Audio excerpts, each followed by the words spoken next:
नमस्कार सहकारी मित्रांनो, माझ्या यूट्यूब चॅनलला आपल्या सर्वांचं हार्दिक स्वागत आहे। आज मी आपल्यासाठी एक महत्त्वाची बातमी व्हिडिओच्या माध्यमातून आपल्यासमोर आणली आहे।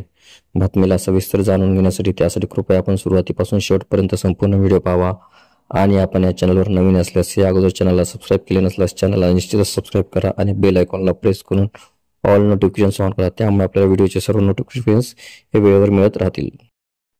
चला तर मग आपण आता सविस्तर व्हिडिओ बघूयात। नुकतीच आपल्या सरकारी कर्मचाऱ्यांसाठी एक मोठी बातमी आलेली आहे। 2019 नंतर आता पुन्हा एकदा लोकसभेच्या सार्वत्रिक निवडणुका होणार आहेत। मोदी सरकारच्या दुसऱ्या कार्यकाळातील 5 वर्ष आता पूर्ण झाली आहेत। मिळालेल्या माहितीनुसार एप्रिल महिन्यात लोकसभेच्या सार्वत्रिक निवडणुका सुरू होतील व या निवडणुकांचा निकाल हा मे अखेरपर्यंत लागू शकतो। अर्थातच लोकसभेच्या निवडणुका जवळ आल्या आहेत, त्यामुळे आता केंद्र शासनाच्या माध्यमातून विविध निर्णय घेतले जात आहेत।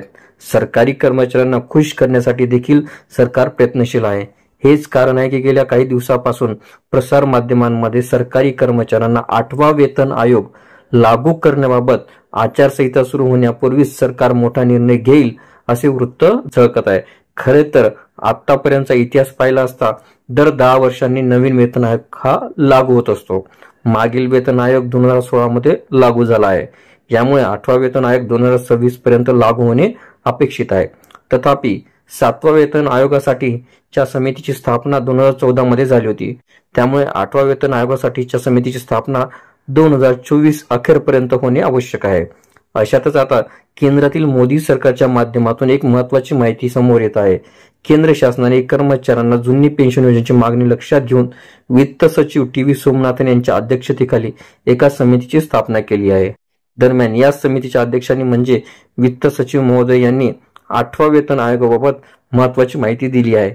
वित्त सचिवांनी म्हटल्याप्रमाणे केंद्र शासन लोकसभेच्या सार्वत्रिक निवडणुकांपूर्वी 8वा वेतन आयोग लागू करण्याचा कोणताच विचार करत नाहीये।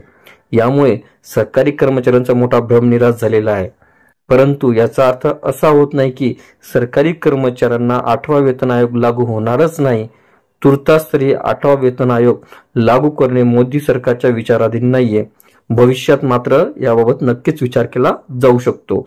आपल्याला व्हिडिओ आवडले असल्यास नक्कीच लाईक, शेअर आणि सबस्क्राइब करायला विसरू नका। लवकरच आपण पुढील व्हिडिओमध्ये भेटूया। तोपर्यंत नमस्कार। आपण जर शासकीय, निमशासकीय व शिक्षकेतर व पेन्शनधारक असाल तर आमच्या फेसबुक पेजला लाईक करा, व्हॉट्सअप चॅनलला फॉलो करा। धन्यवाद।